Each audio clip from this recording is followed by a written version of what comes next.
Thank you.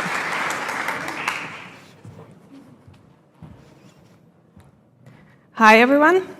As was mentioned, I'm Iryna Liashchuk. I'm the president of Blynk. And we are here to talk about the ever-present dilemma of build versus buy when it comes to the IoT software.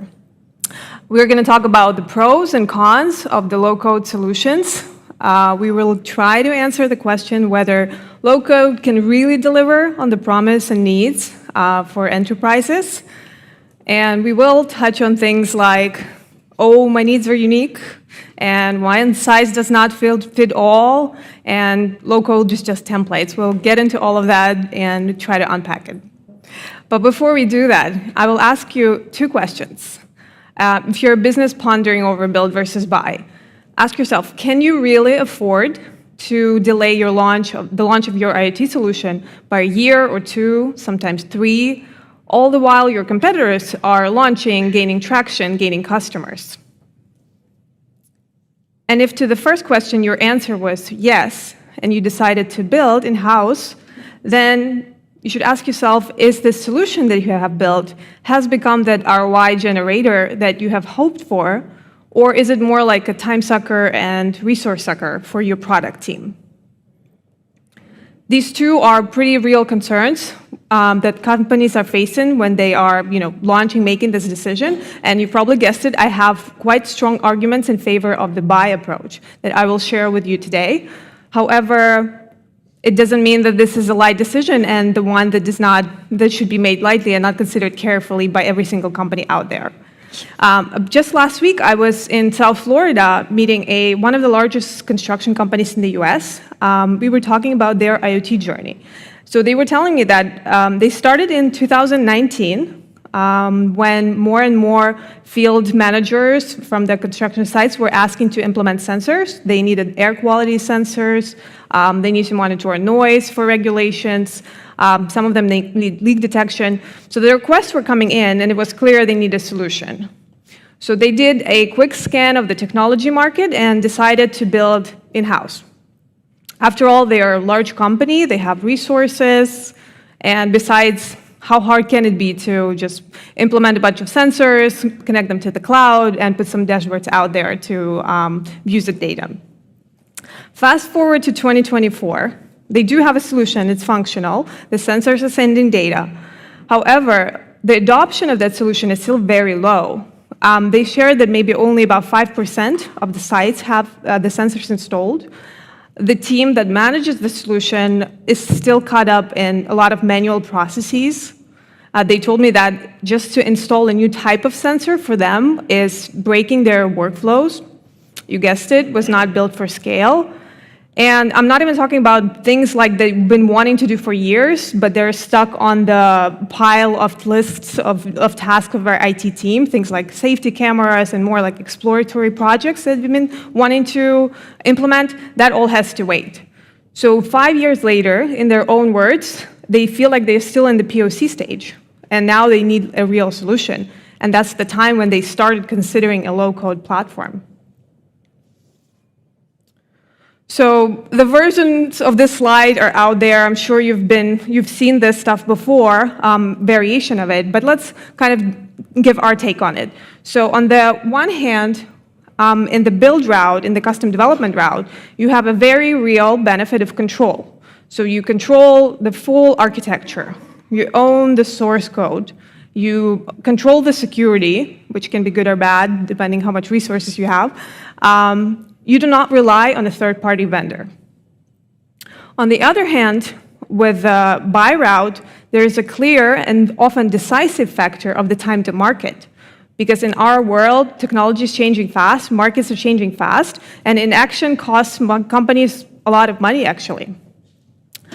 I would say costs and risks are the two different big buckets of considerations for companies when they make this decision.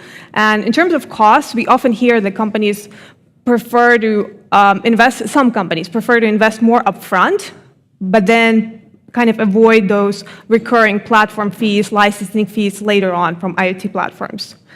But what happens in reality, a lot of the times they actually get the worst of the two worlds. So they do pay up quite a bit upfront, but once they've launched, they still have to maintain the same team on contract and staff to keep evolving that solution and keep updating the software. And for those of you who deal with software, you probably know that it's a living thing. It has to be constantly updated. I have a very good example of a company we've started working with recently. They are in commercial plumbing space, quite a large company in the US. So they spent about 3 to 4 years building an in-house solution and estimated about 2 to 3 million US dollars by now. The thing is, the solution is there. They actually are happy with it. The quality is good, no major issues. But their investment is not really going down. So they still have to develop new features all the time because they uncover new needs every year, new products, things change. So it's not quite what they were planning for when they were building it. So they are now actually considering the white label solution to offload and optimize expenses because they basically compared the cloud host, the development costs, and they are now looking to switch. The thing is that they built a system that every feature has to be developed from scratch, so it takes them months to deliver. But the biggest problem is that the ROI that they were expecting from the solution is not quite there yet. Their connected product line is not a huge revenue driver yet, partially because it takes them a long time to kind of adapt to the market and to deliver new features. So for these companies, it's really important to build a system that they can work with and evolve very quickly. And risks. I was mentioning costs, and there's also a mention of risks. So if you're thinking about risks, the risk of relying on a third-party company is real. So what if they change things? What if they go out of business? Like, let's not dismiss that. That's is a consideration. But if you've learned, you've kind of heard the other arguments in favor of buy route, and you do want to go there, you need to do 2 things. So first, obviously, do a very detailed due diligence on your provider, talk to their customers, look at what they've done before, how long they've been around, but also think about migration scenario from the day one. So most reputable platforms, including Blynk, are built with this scenario in mind. So they actually offer you quite an easy way to switch out of the platform and reroute your devices to a different software should this need ever arise. Bottom line, you can always de-risk your buy strategy, and there's a way to do that. As an industry, we still interestingly talk a lot about getting the devices' data to the cloud, getting them secure, processing the data, scale, all of these important things. What gets to be talked about the least is user experience. And I'll unpack what I mean by user experience, and we think it's a huge oversight.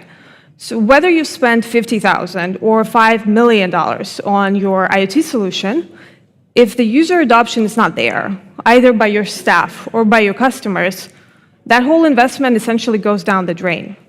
So when you're thinking about user experience, what does it mean? It means how easy it is to install your device, that commissioning process. Is it intuitive? Is it fast? Is it going to suck up resources and man-hours? How intuitive and simple those dashboards are and visualization. Is this data the one that you need, and is it available where you need it? So is it available on your phone in the field when you have to access it? Can you assign a different role to your contractor versus your partner versus the manager versus the troubleshooting engineering team when it comes to accessing your data? Is it easy? Are those roles and permission flexible enough? Is your OTA process, can you easily segment devices? There are just so many little nuances that often get uncovered after you launch an IoT solutions. All those little workflows that they may not seem big when you're launching, but they will suck up your resources later on. So thinking about all of this that's on the slide, there's a lot more that goes into actual everyday operations and the practical aspects of IoT. Isn't it just easier to license a platform and get the solution that has all of these things already, that someone has spent millions of dollars developing and years developing, testing, perfecting and working out the use cases by other companies, and just get it today and not in 2 years. So that means you can start getting market feedback today. You can start, deciding what you've done wrong, perfecting solution today. So you get in market and you start getting that ROI today. And this is exactly why a platform like Blynk exists.